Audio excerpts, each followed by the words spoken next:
श्रीगुरुभ्यो नमः। वागीशाद्या सुमनसः सर्वार्थानां उपक्रमे यं नत्वा कृतकृत्या स्युः तं नमामि गजाननं। गुरुर्ब्रह्मा गुरुर्विष्णुः गुरुर्देवो महेश्वरः गुरुः साक्षात् परं ब्रह्म तस्मै श्रीगुरवे नमः। प्रथमाध्यायस्य द्वितीये पादे द्वितीयम् अधिकरणम् विधिवन्निगदाधिकरणम्। पूर्वस्मिन् अधिकरणे अर्थवादानां विधेयस्तावकत्वेन निषेधानां सविधे निन्दाजनकत्वेन प्रामाण्यं निरूपितम्। अधुना अस्मिन् द्वितीये अधिकरणे अर्थवादानां स्थावकत्वेनैव प्रामाण्यम् इति मास्तु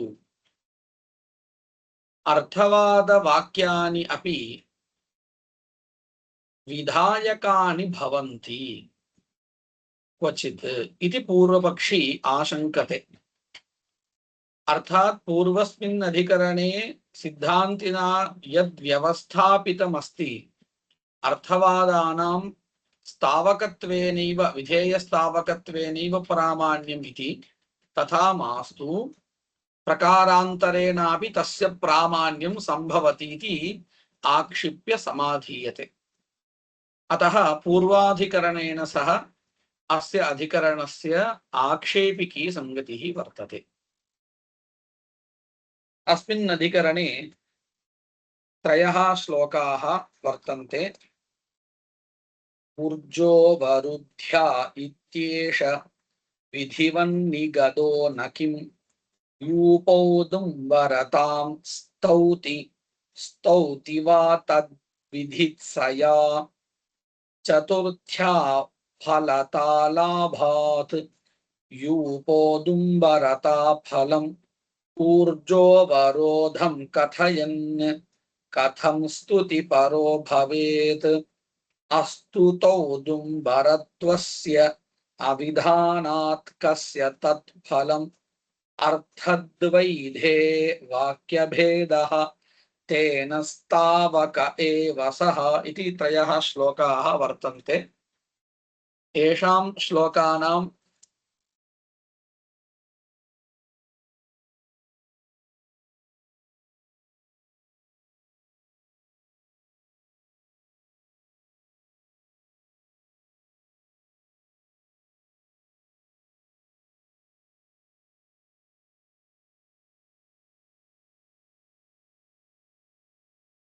अधुना श्रूयते किल? श्रूयते। एतेषां श्लोकानाम् अर्थवर्णनम् अन्ते क्रियते। प्रथमा पंक्तिः इदम् आम्नायते औदुम्बरो यूपो भवति ऊर्ध्वा उदुम्बरः ऊर्पशवः ऊर्जैवास्मा ऊर्जं पशूनाः प्नोति ऊर्जोऽवरुध्यै इति एतानि वाक्यानि वर्तन्ते। अत्र अमृत शब्दाभिधेयः अत्यंत सारभूतः सूक्ष्मः अन्नरसः ऊर्क् उच्यते। ऊर्क् शब्दस्य कः अर्थः इति निरूपयति ग्रन्थकारः। अस्माभिः भोज्यं किमपि गृह्यते चेत् सेव्यते चेत् तस्य पाकानन्तरम् इत्युक्ते भोजनं क्रियते, औष्ण्यवशात् पाकः भवति किल अन्तः, परिपक्वतां यदा याति तदनन्तरं भुक्तस्य परिणामरूपेण बलरूपेण यः भवति सा ऊर्क् इत्युच्यते। बलम् इति वा भवतु, बलः इत्युच्यते किल। तमिळ् भाषायां सत् इत्युच्यते, तदेव ऊर्क् शब्देन अभिधीयते। पश्यन्तु, अमृत शब्दाभिधेयः अत्यंत सारभूतः सूक्ष्मः अन्नरसः स एव ऊर्क् इत्युच्यते। अनन्तरम् उदुम्बररूप ऊर्जा यजमानार्थम् अध्वर्युः पशुरूपाम् ऊर्जम् आप्नोति। अत्र वाक्यस्य अर्थवर्णनं क्रियते। उदुम्बररूपया ऊर्जा इत्युक्ते औदुम्बरो यूपो भवति ऊर्ध्वा उदुम्बरः इत्यत्र उदुम्बरः ऊर्ध्वरूपः वर्तते इति अनेन वाक्येन प्रतिपाद्यते किल। तस्मात् उदुम्बरः अपि ऊर्ध् श्रेष्ठः पदार्थः बलरूपः साररूपः इत्यर्थः। एवमेव अग्रे ऊर् पशवः इत्यपि वर्तते। तर्हि पशुः अपि ऊर्क् अस्ति। अनेन किम् अवगम्यते इति कथयति पूर्वपक्षी। उदुम्बररूप ऊर्जा उदुम्बरः इति कश्चन काष्ठविशेषः तदधुना ऊर्क् इति उक्तं। तस्मात् तादृश ऊर्जा उदुम्बरेण यूपं कृत्वा पशुरूप ऊर्क् प्राप्नोति। कः प्राप्नोति? अध्वर्युः प्राप्नोति। कस्मै? यजमानाय इति अर्थः। तदेव अत्र उच्यते उदुम्बररूप ऊर्जा यजमानार्थं न तु स्वार्थं। यजमानार्थम् अध्वर्युः पशुरूपाम् ऊर्जम् आप्नोति। ततः यूपस्य औदुम्बरत्वम् ऊर्क् ऊर्ज संपादनाय भवति इत्यर्थः। औदुम्बरेण किमर्थं यूपः कर्तव्यः इत्युक्ते पशुरूप ऊर्क् संपादनाय इत्यर्थः अधुना पूर्वपक्षिणा उच्यते। अत्र पशुरूप फलबोधकं पदं किमपि अस्ति वा इति चेत् ऊर्जोवरुध्यै इत्यत्र अवरुध्यै इति चतुर्थ्यन्तं पदं वर्तते। कुतः अयं प्रश्नः इत्युक्ते ज्योतिष्टोमेन स्वर्गकामो यजेत इत्यत्र कमिपदयोगात् स्वर्गस्य उद्देश्यत्वम् अवगम्यते, स्पष्टम् अवगम्यते। तद्वत् अत्र पशुकामः इत्यादि पदानि न वर्तन्ते उद्देश्यं बोधयितुम्।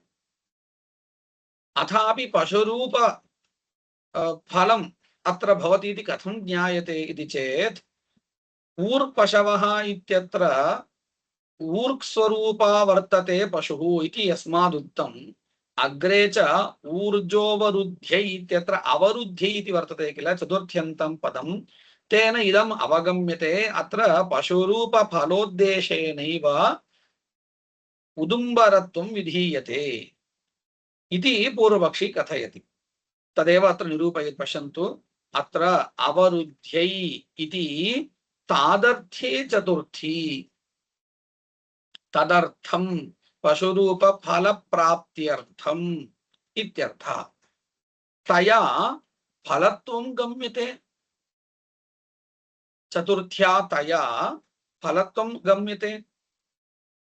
तत्र दृष्टान्तं प्रदर्शयति। धनलाभाय राजसेवा इति लोके बहुत्र दृष्टं वर्तते व्यवहारः। तर्हि राजसेवा किमर्थं कर्तव्या इति चेत् धनलाभाय इत्यत्र चतुर्थी श्रूयते। तद्वदेव अत्रापि धनलाभाय राजसेवा इत्यादौ तद्दर्शनात् चतुर्थ्याः तदर्थत्व अवबोधनं तत्र दृश्यते इत्यर्थः। धनलाभाय राजसेवा इत्यादौ तद्दर्शनात् न च फलपरस्य वचनस्य स्थावकत्वं युज्यते। सिद्धान्ती कथयिष्यति अर्थवादवाक्यमत्र स्तुतिबोधकमेव न फलसम्बन्धबोधकमस्ति इति कथयिष्यति। तन्मनसि निधाय पूर्वपक्षी वदति फलपरस्य वचनस्य स्थावकत्वं न युज्यते। कुतः? फलं बोधयितुम् आगतमिदं वाक्यम्। एकस्यैव वाक्यस्य कार्यद्वयं न सम्भवति इति पूर्वपक्षिणः अभिप्रायः। यदि फलपरस्यापि वचनस्य वाक्यस्य स्थावकत्वम् अङ्गीक्रियते तर्हि ज्योतिष्टोमेन स्वर्गकामो यजेत इत्यत्र स्वर्गकामशब्दस्यापि फलसम्बन्धबोधकत्वं न स्यात् किन्तु स्थावकत्वमेव स्यात्। इदं तु भवतामपि नेष्टं वर्तते सिद्धान्तिनां। तदेव वदति पूर्वपक्षी। पश्यतु, अन्यथा अर्थात् फलपरस्य वाक्यस्य वचनस्य स्थावकत्वे स्थावकत्व स्वीकारे स्वर्गकामः इत्यत्र स्वर्गशब्दस्यापि ज्योतिष्टोम स्थावकत्व प्रसंगात् प्रसंग आपत्तिः स्यात् इति प्राप्ते ब्रूमः सिद्धान्तः। अयम् ऊर्क अवरोधः, अवरोधो नाम प्राप्तिः इत्यर्थः। ऊर्क अवरोधः फलमिति भवता पूर्वपक्षिणा उच्यते। कस्य फलम्? उदुम्बरत्वस्य वा अथवा कस्य वर्तते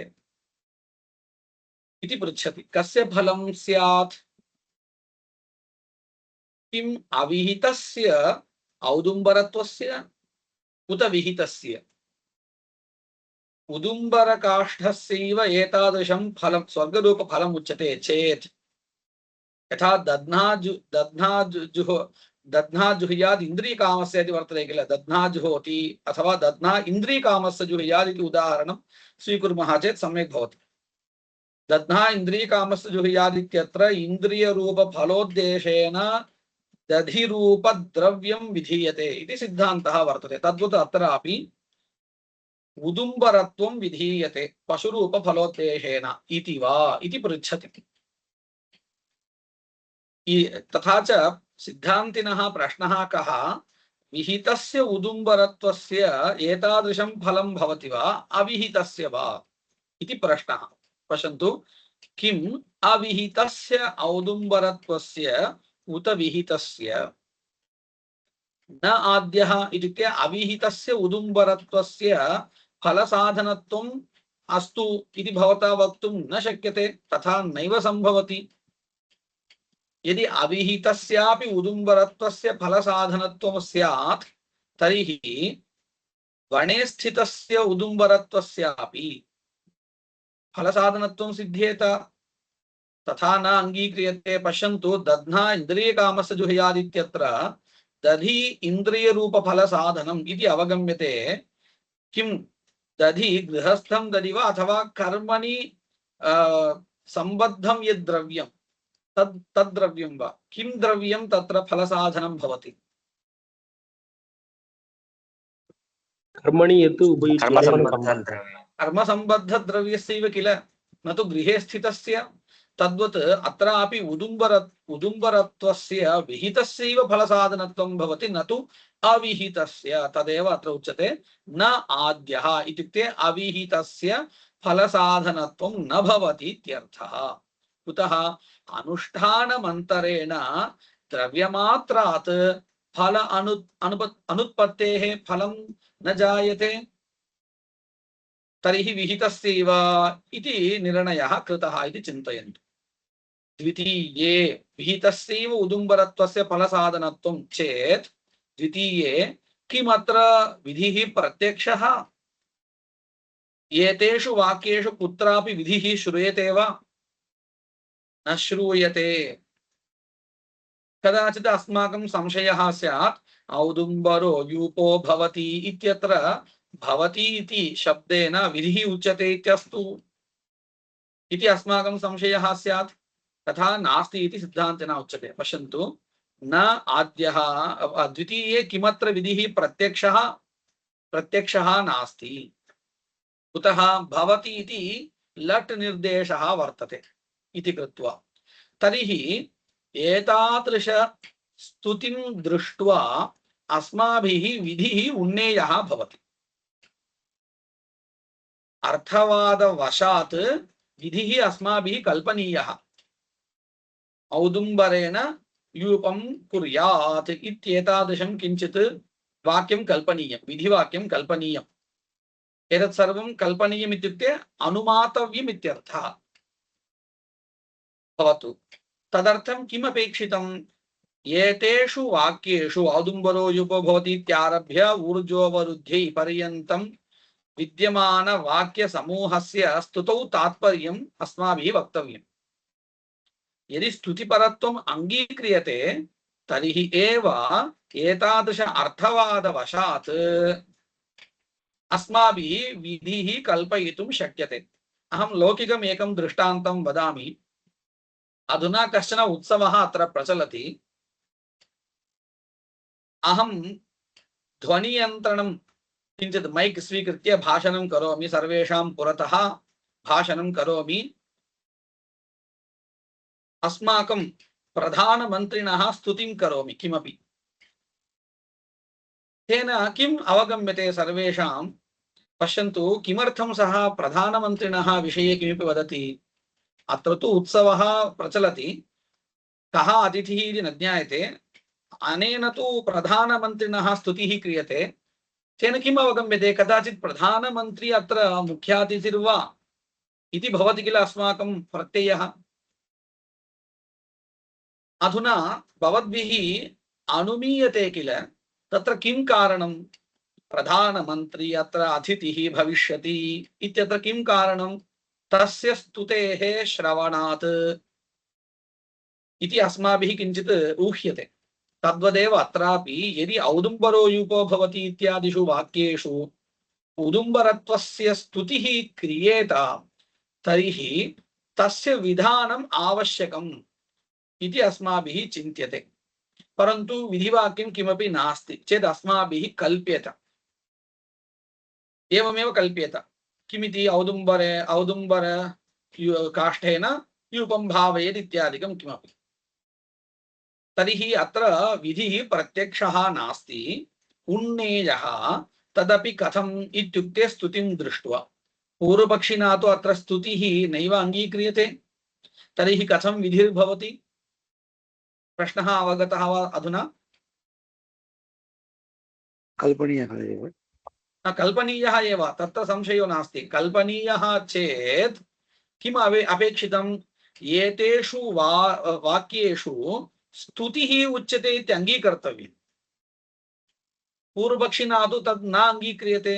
एतानि वाक्यानि प्राशस्त्यपराणि न इति किल तेन उक्तम्। अधुना कः क्लेशः अस्ति इति अवगतं वा? अवगतम्। तदेव अत्र उच्यते। द्वितीये किमत्र विधिः प्रत्यक्षः नास्ति, उन्नेयः। उत उन्नेयः इति वर्तते। प्रत्यक्षं चेत् अनुमानस्य तत्र आवश्यकता नास्ति। प्रश्नः क्रियते, प्रत्यक्षः वा उत उन्नेयः वा इति। न आद्यः प्रत्यक्षः नास्ति। कुतः नास्ति? औदुम्बरो यूपो भवति इत्यत्र यद्यपि विद्यते इतीव भाति तथापि नास्ति। कुतः नास्ति इति वदति। औदुम्बरो यूपो भवति इत्यत्र लिङ् प्रत्यय अश्रवणात् भवतु। उन्नेयः भवति विधिः चेत् द्वितीये उन्नेयत्वे, विधेः उन्नेयत्वे स्तुत्या सह उन्नेयः न च अत्र स्तुतिम् अङ्गीकरोषि त्वं पूर्वपक्षी। तर्हि कथं भवतां मते विधिः उन्नेयः भवति? नैव भवति इत्यर्थः। अथ उच्येत, पक्षान्तरम् उच्यते। यदि पूर्वपक्षी त्वम् एवं वदेः, पक्षान्तरं किमिति? विधानाय औदुम्बरत्वं स्तूयते तत् फलं च अवबोध्यते इति। पश्यन्तु, एतैः वाक्यैः औदुम्बरत्वस्य स्तुतिः क्रियते। एवं तदपि किमर्थम्? औदुम्बरत्वस्य विधानं भवतु इति धिया स्तुतिः क्रियते। तथा च विधिवाक्यैः औदुम्बरत्वं स्तूयते तत् फलं च बोध्यते इति उभयमपि कार्यम्। किं किम् पश्यन्तु, स्तुतिः अपि अङ्गीक्रियते। किमर्थं स्तुतिः अङ्गीक्रियते? विधेः उन्नयनार्थम् औदुम्बरत्वस्य स्तुतिः। एवमेव एतानि वाक्यानि फलसम्बन्धमपि बोधयन्ति इत्यस्तु इति कः कथयति? सिद्धान्ति कथयति किं सिद्धान्ति कथयति न पूर्वपक्षी एवं कथयति। यदि पूर्वपक्षी त्वम् एवं वदसि तर्हि तत् न समीचीनम् इति कथयति। पश्यन्तु, अथ उच्येत, त्वया एवम् उच्येत, किमिति? विधानाय औदुम्बरत्वं स्तूयते तत्फलं च अवबोध्यते इति। तर्हि किं भवति? अर्थवादवाक्यानां कार्यद्वयं भवति। पश्यन्तु, तर्हि वाक्यं भिद्येत। सर्वेषां वाक्यानां स्थावकत्वं चेत् तदानीम् एकवाक्यता सिद्ध्यति। यदि कानिचन वाक्यानि स्थावकानि, कानिचन वाक्यानि फलसम्बन्धबोधकानि, तर्हि वाक्यभेदः। तदेव अत्र सिद्धान्तेन उच्यते। तर्हि वाक्यं भिद्येत, ततः फलविधिवत् निगद्यमानम् अपि एतद्वाक्यं स्थावकमेव। पश्यन्तु कथं वाक्यभेदः इत्युक्ते, आदौ सिद्धान्ते कथमस्ति प्रकारः इति वदामि। सिद्धान्ते कथं प्रकारः अस्ति? एतानि वाक्यानि स्थावकानि वर्तन्ते, तानि दृष्ट्वा विधिः अस्माभिः कल्प्यते।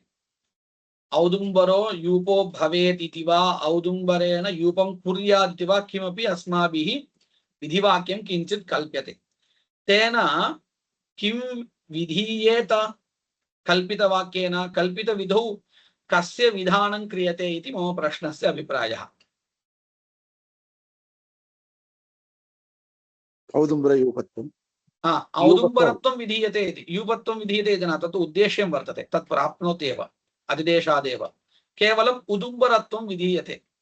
तर्हि विधेयः, विधेयं भवति उदुम्बरत्वं। तस्य स्तुतिः एतैः अर्थवादवाक्यैः क्रियते। तर्हि कल्पितवाक्यस्य एतेषां च एकवाक्यता अस्ति। यथा वायव्यं श्वेतमालभेत इति विधिवाक्यं, तदनन्तरं वायुर्वीक्षेपिष्टा देवता इत्यादीनां च एकवाक्यता यथा अस्ति, तथैव अधुना कथं जातमिति पश्यन्तु। सिद्धान्ते औदुम्बरेण यूपं कुर्यात् इति कल्पितं किञ्चित् विधिवाक्यं, तेन उदुम्बरत्वं विधीयते। विधीयमानस्य उदुम्बरत्वस्य एतेषु वाक्येषु स्तवः क्रियते, स्तुतिः क्रियते। तर्हि एकवाक्यता अस्ति न वा?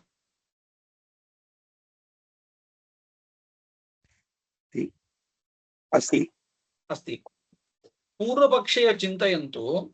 पूर्वपक्षी किं कथयति? अत्र स्तुतिरेव नास्ति इति कथयति। आदौ एवमेव सः अकथयत्, स्तुतिरेव नास्ति इति। स्तुतिर्नास्ति चेत् औदुम्बरत्वस्य विधानमेव न सम्भवति। स्तुतिः अस्ति चेदेव विधेः उन्नयनं सम्भवति। तदेव नास्ति इति आदौ अकथयत्, अनन्तरं स्वमतं परिवर्तितवान्। इत्युक्ते अत्र स्तुतिः अपि क्रियते, फलसम्बन्धोऽपि विधीयते इति अवोचत्। तदानीं पश्यन्तु, द्वितीयं पक्षम् आश्रित्य, पूर्वपक्षिणा उक्त पक्षम् आश्रित्य यदि आलोचयामः, तर्हि वाक्यभेदः कथम् इत्युक्ते, अत्र स्तुतिः क्रियते। औदुम्बरो यूपो भवति इत्यादि वाक्यैः स्तुतिः क्रियते। एवमेव ऊर्जोऽवरुद्ध्यै इति वाक्येन फलसम्बन्धः बोध्यते। तर्हि एतेषां सर्वेषाम् एकवाक्यता अस्ति न वा? एकवाक्यता नाम समानार्थबोधकत्वम् अस्ति वा? नास्ति। कुतः नास्ति? एकं वाक्यं स्तुतिं करोति, अन्यद् वाक्यं फलसम्बन्धं बोधयति चेत् एकवाक्यता नास्ति एव अत्र। तर्हि वाक्यभेदः भवति। वाक्यभेदः कथमिति स्पष्टम् अवगतं वा? अवगतम्। अत एव अयं पक्षः त्याज्यः। ततः फल, यद्यपि अत्र फलविधिवत् दृश्यते वाक्यानि, परन्तु फलविधायकानि न वर्तन्ते। एवं दृष्ट्वा ऊर्जोऽवरुद्ध्यै इति चतुर्थ्यन्तं पदमस्ति, ऊर्क् शब्दः अस्ति। एतत् सर्वं दृष्ट्वा एतानि अर्थवादवाक्यानि फलसम्बन्धबोधकानि इति भासेत, अथापि न। पूर्वस्मिन् अधिकरणे यथा उक्तम् अर्थवादवाक्यानां स्थावकत्वेन प्रमाणम् इति प्रामाण्यमिति तथैव अत्रापि इति उच्यते। ततः इत्युक्ते एवं रूपेण वाक्यभेदभयात् एकवाक्यतायाः नाशः भवेत् इति कृत्वा फलविधिवत् निगद्यमानमपि एवं दृश्यमानमपि वाक्यम् इदम् एतद्वाक्यं स्थावकमेव इति उच्यते। अधुना उक्तस्य समग्रस्य विषयस्य संग्रहः क्रियते। ऊर्जोऽवरुद्ध्या इत्येषः विधिवत् निगदः न किम् इत्युक्ते ऊर्जोऽवरुद्धि इत्येषः विधिवन्निगदः विधिवद् अस्ति न वा इत्युक्ते विधिः अथवा न किम् केवलं यूप औदुम्बरतां स्तौति सिद्धान्तः अयं। सिद्धान्तः इत्युक्ते संशयः आदौ प्रदर्शनीयः किल। अत्र एकेन श्लोकेन संशयप्रदर्शनं क्रियते। कथं पश्यन्तु, ऊर्जोऽवरुद्धि इत्येषः विधिवत् निगदः इति प्रथमः पक्षः। न किम् इत्युक्ते यूप औदुम्बरतां स्तौति द्वितीयः पक्षः, केवल स्तुतिमात्रम् इति। तृतीयः पक्षः स्तौति। किमर्थं स्तौति? तद्विधित्सया औदुम्बर विधानार्थं स्तुतिं करोति। तृतीयः पक्षः इत्युक्ते स्तौति फलसम्बन्धमपि बोधयति इति वा इति त्रयः पक्षाः अत्र प्रदर्शिताः। तत्र प्रथमः पक्षः, तृतीयः पक्षः, पूर्वपक्षः। पूर्वपक्षस्य उल्लेखनं श्लोके क्रियते। चतुर्थ्या फलता लाभात् यथा द्वितीयया विभक्त्या उद्देश्यत्वम् ईप्सितत्वाख्यम् उद्देश्यत्वम् अवगम्यते, तद्वदेव चतुर्थ्या विभक्त्या अपि। चतुर्थ्या फलता लाभात् यूप औदुम्बरता फलम् ऊर्जोऽवरोधं कथयन् यूप औदुम्बरतायाः फलं किम्? ऊर्जः अवरोधः। अवरोधो नाम अत्र प्राप्तिः। कथयन् कथं स्तुतिपरः भवेत्? एतावत्पर्यन्तं पूर्वपक्षः। स्तुतिपरः न भवति, फलसम्बन्धबोधकः इत्यर्थः। अस्तुत औदुम्बरत्वस्य अविधानात् अस्तुतौ उदुम्बरत्वस्य इति विभागः कर्तव्यः। अविधानात् उदुम्बरत्वम् एतावता न विहितम्। एवं रूपेण अविहितस्य औदुम्बरत्वस्य स्तुतिः न संभवति। कस्य फलं भवेत्? विहितस्य फलं कदाचित् भवेत्। उदुम्बरत्वं विहितं चेत् तस्य फलं भवेत्, पशुरूपं फलं। तदेव न विहितम् इत्यर्थः। अर्थद्वैधे अन्ते यः पक्षः उक्तः अथ उच्येत इति तदत्र संगृह्यते। पश्यन्तु, अथ उच्येत इत्यत्र किम् उक्तम्? औदुम्बरस्य विधानार्थं स्तुतिरपि क्रियते, फलसम्बन्धः अपि बोध्यते इत्युक्तं। तदेव अत्र उच्यते। अर्थद्वैधे वाक्यभेदः स्यात्, तेन वाक्यभेदभयात् स्थावकः एव सः इति समग्रस्यापि अधिकरणस्य संग्रहः कृतः। अत्रैव प्राभाकरमतानुसारेण अधिकरणरचना क्रियते। अत्रैव गुरुमतेन पूर्वोत्तरपक्षौ आह। आप्नोति इति विधित्वस्य वादत्वस्याप्यनिर्णयात् न प्रमाचोदनेत्येतन्नवादो ह्येकवाक्यता। ऊर्जं पशूनाप्नोति इति अपूर्वार्थत्वात् विधित्वं प्रतिभासते, लिंगाद्यभावात् अर्थवादत्वं च प्रतिपाद्यते इत्यर्थः। पश्यन्तु, औदुम्बरो यूपो भवति इत्यत्र ऊर्जं पशूनाप्नोति इत्यनेन पशुरूपफलोद्देशेन विधीयते इति अवगम्यते। कुतः? पशुरूपफलस्य फलसम्बन्धस्य अज्ञातत्वात्। तर्हि अज्ञातत्वेन अपूर्वार्थत्वम् अवगम्यते।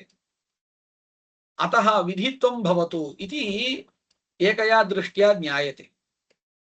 परन्तु औदुम्बरो युपो भवति इति लिङ्गाद्यभावात् अस्य विधित्वं वक्तुं न शक्यते इत्यपि ज्ञायते। तर्हि अर्थवादत्वमस्तु इति कदाचित् भवेत् अस्माकं बुद्धौ।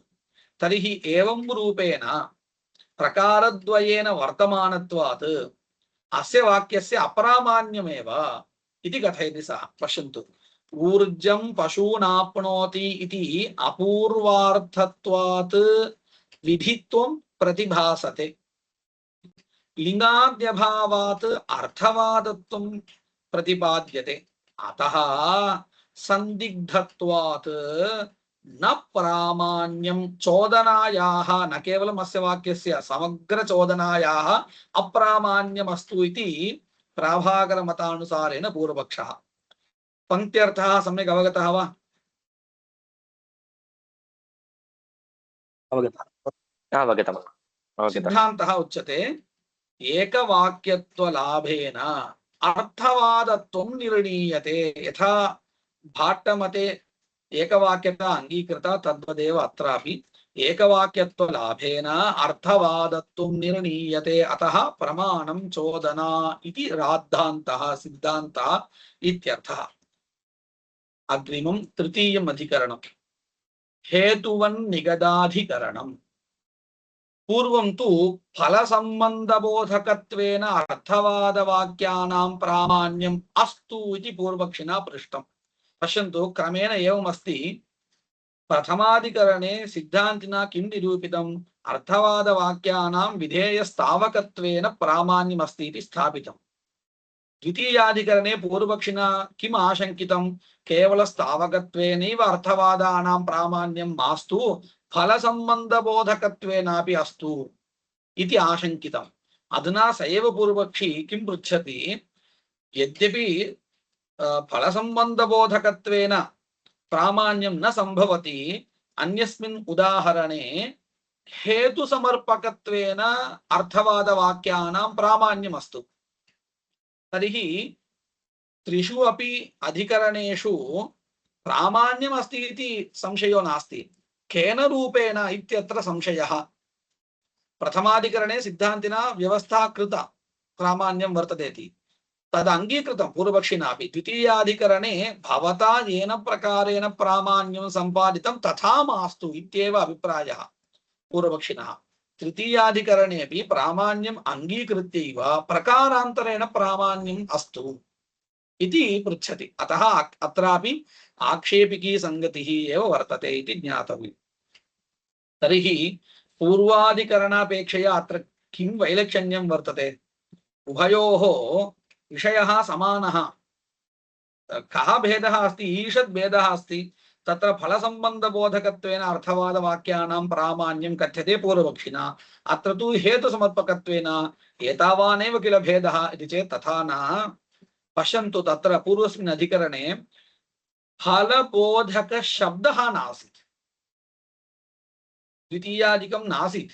विद्यमानायाः चतुर्थ्याः तादृश अर्थवर्णनं तेन कृतम्।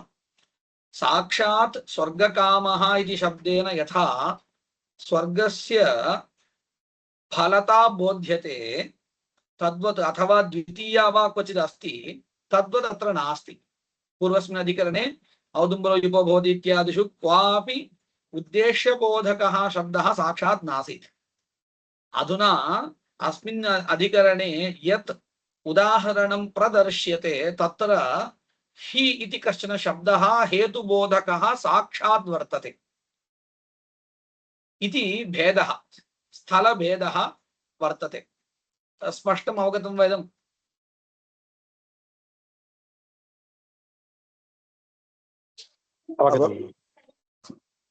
इतः परम् अधिकरणं पश्यामः, तदानीम् इतोपि स्पष्टता भवेत्। आदौ श्लोकद्वयमस्ति, तत् पठामि।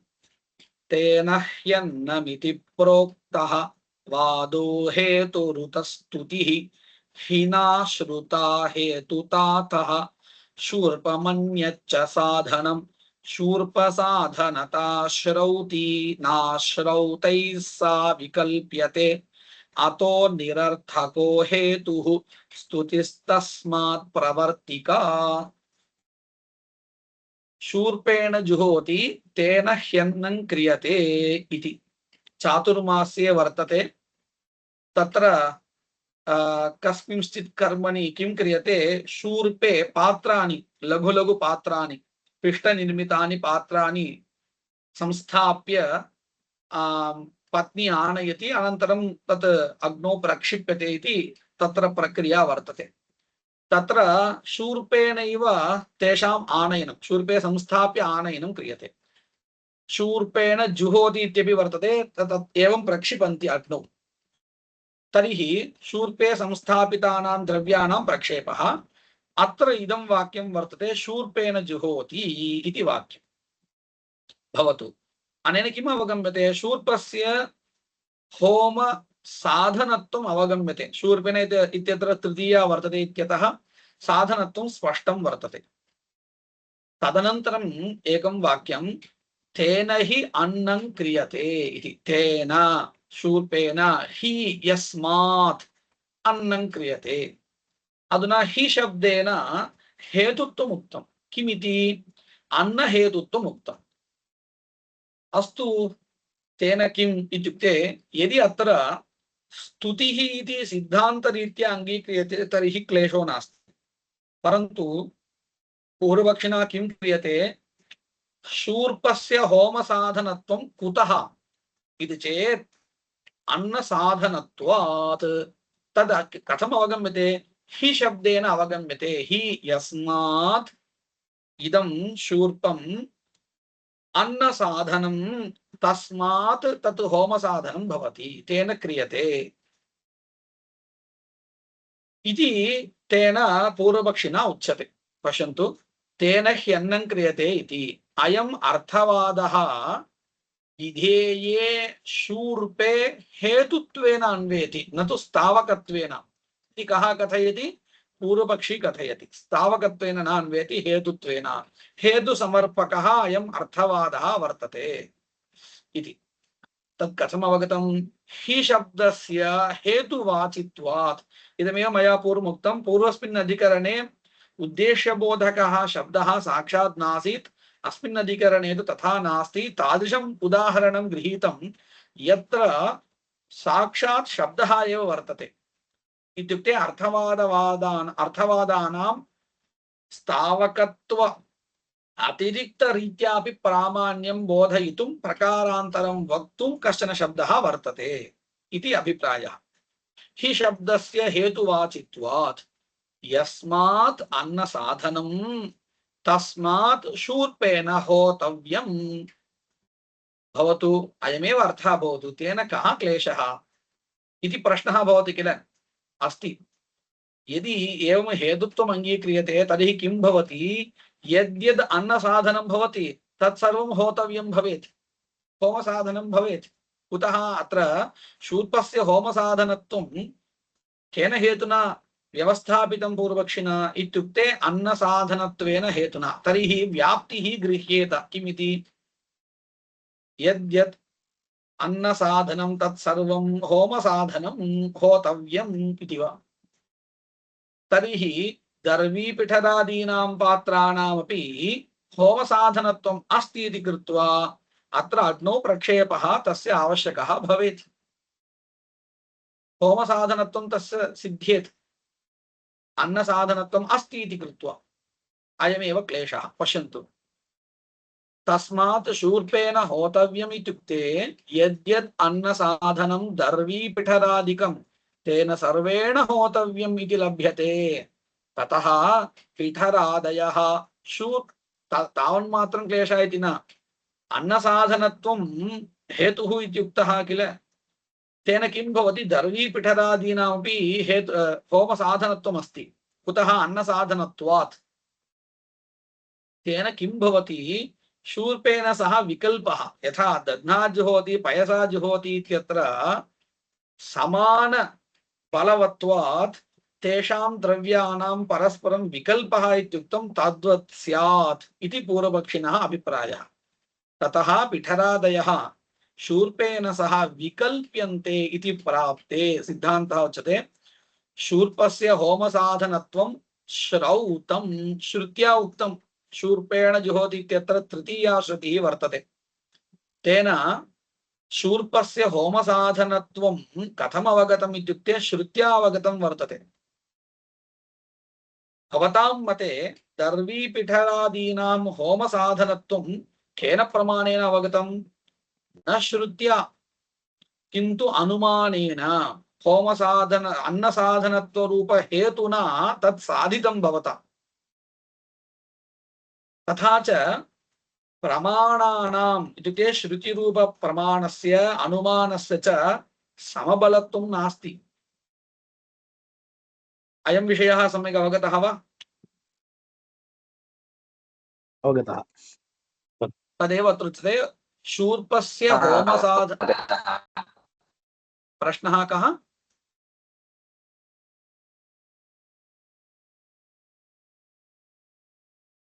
शूर्पस्य होमसाधनत्वं श्रौतम् कथं तृतीयया तदवगमात् पिठरादीनां तु आनुमानिकम् अनुमानप्रमाणगम्यम् इत्यर्थः। अतः असमानबलत्वात् न विकल्पः युक्तः। ततः हेतुः व्यर्थः। तर्हि अत्र अनेन अर्थवादेन समर्पकं क्रियते इत्यत्र किं प्रयोजनमस्ति? किमपि नास्ति। ततः हेतुः व्यर्थः। किञ्च अत्र क्रियते इति वर्तते, वर्तमानकालनिर्देशः भवति। वर्तमानकालनिर्देशेन हेतुत्वसमर्पणं न सम्भवति। अर्थात् यः पूर्वम् अन्नसाधनम् आसीत् शूर्पः, सः अधुना होमसाधनम् इति चेत् किञ्चित् युक्ततरं भवति। क्रियते इति लट् निर्देशः वर्तते। अतः वर्तमानकाले तु तस्य होमसाधनत्वं न सिद्धम् इत्यपि एका युक्तिः वर्तते। भवतु ततो हेतुः व्यर्थः। तर्हि किमर्थम् इदं वाक्यम् इति चेत् स्तुत्यर्थं। स्तुतिः प्ररोचनाय उपयुक्ता भवति। तस्मात् स्तुतित्वेनैव अन्वयः। तेन किम् अन्ते साधितम् इत्युक्ते अस्मिन् पादे प्रथमाधिकरणे युक्तम् अर्थवादानां स्थावकत्वेन प्रामाण्यमिति तत् तथैव रक्षितम्। अधुना श्लोकान् अहं पठामि। तेन ह्यन्नमिति प्रोक्तः वादः अर्थवादः हेतुः उत स्तुतिः। हेतुवादः वा उत स्तुतिर्वा इति संशयः। पूर्वपक्षी कथयति हिना हि इति शब्देन इत्यर्थः। श्रुता हेतुता हि शब्देन हेतुत्वं श्रुतं। तस्मात् शूर्पम् अन्यच्च अन्यच्च इत्युक्ते यद्यद् अन्नसाधनं तत्सर्वम् अन्यच्च होमसाधनं भवति विकल्पेन इति पूर्वपक्षः। तदानीं सिद्धान्ती कथयति शूर्पसाधनता श्रौती न अश्रौतैः सा विकल्प्यते। अश्रौतैः इत्युक्ते श्रुतिप्रमाण अनवगतैः प्रमाणान्तरेण अवगतैः दुर्बलप्रमाणेन अवगतैः सह श्रौती श्रुतिना विहिता न विकल्प्यते।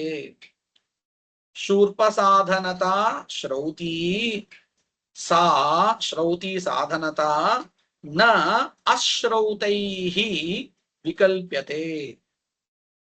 अतः हेतुः निरर्थकः। स्तुतिः स्तुतिपरः एव अयं वादः।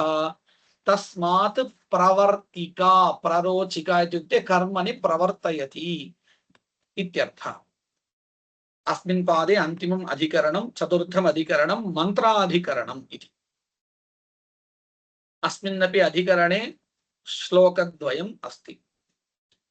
पश्यन्तु, प्रथमपादे सर्वांशेन विधेः प्रामाण्यं निरूपितम्। तदनन्तरं वेदभागस्यैव अर्थवादस्य प्रामाण्यं निरूपितम्। अधुना अन्यस्य भागस्य मन्त्ररूपस्य प्रामाण्यं निरूप्यते।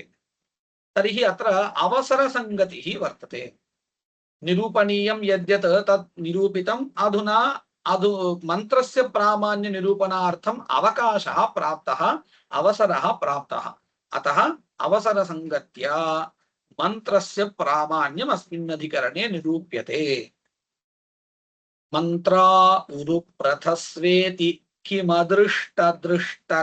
किमदृष्टकहेतवः यागेषूत पुरोडाश प्रथनादेश्च भासकाः ब्राह्मणेनापि तद्भानात् मन्त्राः पुण्यैकहेतवः न तद्भानस्य दृष्टत्वात् दृष्टं वरमदृष्टतः। किमुच्यते पश्यन्तु। उरुप्रथस्व इत्ययं कश्चित् मन्त्रः। उरुप्रथस्व ऋते यज्ञपतिः प्रसताम् इति भवति। पुरोडाश प्रथनार्थः अयं मन्त्रः। तस्य अयमर्थः, मन्त्रस्य अयमर्थः। कः अर्थः? भो पुरोडाश त्वं उरु अर्थात् विपुलतया यथा भवति तथा प्रसर, समग्र स्थाने प्रसर इत्यर्थः भवतु। एवमादयः मन्त्राः याग प्रयोगेषु उच्चार्यमाणाः अदृष्टमेव जनयन्ति। सिद्धान्ते किं वक्ष्यते इत्युक्ते एतान् मन्त्रान् उक्त्वा कर्तव्य पदार्थः स्मर्तव्यः इति अग्रे निरूपयिष्यते। परन्तु पूर्वपक्षी किं कथयति तत्सर्वं किमपि नास्ति। मंत्रोच्चारणं केवलम् अदृष्टार्थं भवति, दृष्टप्रयोजनं नास्ति इति सः कथयिष्यति। एवमादयः मन्त्राः यागप्रयोगेषु उच्चार्यमाणाः अदृष्टमेव जनयन्ति, न तु अर्थप्रकाशनाय तदुच्चारणम्। पुरोडाश प्रथन लक्षणस्य अर्थस्य पुरोडाश प्रथन रूपः यः अर्थः तादृशस्य अर्थस्य अन्येनापि अवगन्तुं शक्यते। अन्येन इत्युक्ते केन? ब्राह्मणवाक्येनापि भासमानत्वात्। तर्हि मन्त्रेणैव तादृशः अर्थः स्मर्तव्यः इति कः नियमः अस्ति? अर्थस्मरणं तु ब्राह्मणवाक्येनापि सम्भवति, किम् उपायान्तरेणापि सम्भवति। मन्त्रेणैव स्मर्तव्यमिति को नियमः? अतः मन्त्रस्य उच्चारणं केवलम् अदृष्टार्थम् इति पूर्वपक्षी कथयति। उरुप्रथस्वेति पुरोडाशं प्रथयति इति हि ब्राह्मणवाक्यं। तर्हि अत्र ब्राह्मणवाक्येपि उरुप्रथस्व इति मन्त्रस्य कश्चन भागः वर्तते, तेन स्मरणं भवति। किञ्च प्रथयति इत्यपि तत्र धातुप्रयोगः वर्तते। प्रथयति इत्यस्यैव अर्थः सः विपुलप्रसारः। तर्हि ब्राह्मणवाक्येनापि तदवगमः भवति, अर्थावगमः इति चेत् एतावत्पर्यन्तं पूर्वपक्षः। सिद्धान्तेन उच्यते नैतद्युक्तम् इदं समीचीनं नास्ति, न उपपद्यते। किम्? अर्थप्रत्यायनस्य दृष्टप्रयोजनस्य सम्भवे सति केवल अदृष्टस्य कल्पयितुम् अशक्यत्वात् अस्माभिः कश्चन न्यायः पठितः, दृष्टे सम्भवति अदृष्टफलकल्पनायाः अन्याय्यत्वात् इति। तदेव मनसि निधाय वदति अर्थप्रत्यायनस्य दृष्टप्रयोजनस्य, अर्थप्रकाशनरूपस्य दृष्टप्रयोजनस्य सम्भवे सति केवल अदृष्टस्य कल्पयितुम् अशक्यत्वात्। तस्मात् दृष्टम् अर्थ अनुस्मरणमेव यागप्रयोगे मंत्रोच्चारणस्य प्रयोजनं भवति, न तु अदृष्टम्। तेन इदमपि पृष्टमासीत् ब्राह्मणवाक्येनापि स्मरणं भवति किल इति। तस्य उत्तरम् उच्यते ब्राह्मणवाक्येनापि अर्थ अनुस्मरण सम्भवे मन्त्रेणैव अनुस्मरणीयम् इति यः नियमः, अधुना नियमः अङ्गीक्रियते इति अवगम्यते। प्रकारान्तरेणापि अर्थस्मरणं सम्भवति, परन्तु प्रयोगकाले मन्त्रैः एव स्मरणं कर्तव्यम् इति नियमः क्रियते। तादृश नियमस्य अदृष्टं प्रयोजनं भवतु इति सिद्धान्ती कथयति। मन्त्रेणैव अनुस्मरणीयमिति यः नियमः आश्रितः तस्य दृष्ट असंभवात् अदृष्टं प्रयोजनमस्तु। मंत्रोच्चारणस्य अदृष्टं प्रयोजनं नास्ति। मंत्रोच्चारणस्य तु प्रयोग समवेत अर्थस्मरणमेव प्रयोजनं। परन्तु मन्त्रेरैव स्मर्तव्यम् इति यः नियमः अङ्गीकृतः तस्य अदृष्टं प्रयोजनमस्तु इति सिद्धान्ती कथयति। अयं समग्रः विषयः श्लोकद्वयेन संगृहीतः वर्तते। मन्त्राः के मन्त्राः उरुप्रथस्व इत्यादयः मन्त्राः किम् अदृष्टैकहेतवः पुस्तके अदृष्टकहेतवः इति वर्तते तत् सम्यक् नास्ति अदृष्टैकहेतवः इति भवेत्। अदृष्टैकहेतवः इत्युक्ते अदृष्टमेव तेषां फलम् इति संशये काचन कोटिः। अन्या कोटिः का भवति नास्ति दृष्टं प्रयोजनम् इति। यागेषु उत पुरोडाश प्रथनादेश्च भासकाः अन्या कोटिः प्रदर्श्यते संशये किम् अदृष्टैकहेतवः यागेषु उत पुरोडाश प्रथनादेश्च भासकाः प्रयोग समवेत अर्थस्मारकाः। उत इत्यनेन वा इति शब्दस्य अर्थः उक्तः। तर्हि प्रथमश्लोकेन संशयः प्रदर्शितः। पूर्वपक्षः उच्यते ब्राह्मणेनापि तद्भानात् मन्त्राः पुण्यैकहेतव अदृष्टैकहेतवः इति पूर्वपक्षः। न पूर्वपक्षस्य निरासः। तद्भानस्य दृष्टत्वात् प्रयोगसमवेत अर्थस्मारकत्वेन तस्य दृष्टार्थकत्वं वर्तते मन्त्रस्य। कुतः तथा अङ्गीक्रियते? दृष्टं वरम् अदृष्टतः दृष्टे संभवति अदृष्टकल्पनायाः अन्यायत्वात् दृष्टमेव वरं श्रेष्ठम् इति समग्र अधिकरणस्य संग्रहः। अत्रैव प्राभाकरमतमुच्यते। अत्रैव मतान्तरेण पूर्वोत्तरपक्षौ आह। एतेषां प्राभाकराणां मते अत्रापि चोदनायाः प्रामाण्यं नास्ति इत्येव पूर्वपक्षः। तत् कथम् इति पश्यन्तु। मन्त्रब्राह्मणयोर्यद्वा कलहो विनियोजने न मन्त्रलिङ्ग सिद्धार्थम् अनुवक्ति इतरत् यः अनुवक्तितरद्यतः इति श्लोकः। अस्य मन्त्रस्य लिङ्गेन विनियोगे ब्राह्मणवाक्यम् अविवक्षितार्थं स्यात्। पश्यन्तु, उरुप्रथस्व ऋते यज्ञपतिः प्रथताम् इति मन्त्रः। मन्त्रार्थ अवलोकनेनैव अस्माभिः इदं ज्ञातुं शक्यते अयं मन्त्रः पुरोडाश प्रथनाङ्गम् इति अवगम्यते। लिङ्गेनैव, लिङ्गेन नाम अर्थगत सामर्थ्येन। तर्हि विनियोगार्थं किञ्चित् ब्राह्मणवाक्यं नापेक्षितम् इति स्थितिः वर्तते। परन्तु ब्राह्मणवाक्यमपि अस्ति। तर्हि अधुना उभयोर्मध्ये लिङ्गवाक्ययोर्मध्ये किं प्रमाणं विनियोजकं भवति इति कलहः अस्ति। तस्मात् चोदनायाः अप्रामाण्यम् इति कः कथयति? प्राभाकरमते पूर्वपक्षी कथयति। अस्य मन्त्रस्य लिङ्गेन विनियोगे सति ब्राह्मणवाक्यम् अविवक्षितार्थं स्यात्। यदि लिङ्गेनैव विनियोगः अङ्गीक्रियते तर्हि ब्राह्मणवाक्यं व्यर्थम्। यदि ब्राह्मणवाक्येन विनियोगः तर्हि लिङ्गं व्यर्थम्। वाक्येन विनियोगे मन्त्रलिङ्गं न विवक्ष्येत इति उभयोः विरोधात् अप्रामाण्यं चोदनायाः इति पूर्वपक्षः। सिद्धान्ती कथयति अत्र विरोधः एव नास्ति उभयोः। प्रबलं प्रमाणम् आदौ प्रवर्तते, तदनन्तरं कश्चन अर्थः सिद्धः भवति। इत्युक्ते लिङ्गम् अत्र प्रबलं प्रमाणं वर्तते, तेन आदौ विनियोगः क्रियते। कृतं चेत् क्लुप्तस्य अर्थस्य केवलम् अनुवादः वाक्यप्रमाणेन ब्राह्मणवाक्येन भवति इत्यवगम्यते। अधुना विरोधः एव नास्ति। विरोधः कदा भवेत्? लिङ्गेन क्वचित् विनियोगः, ब्राह्मणवाक्येन अन्यत्र विनियोगः, उभयोः अपि विनियोजकत्व अङ्गीकारे कलहः भवति।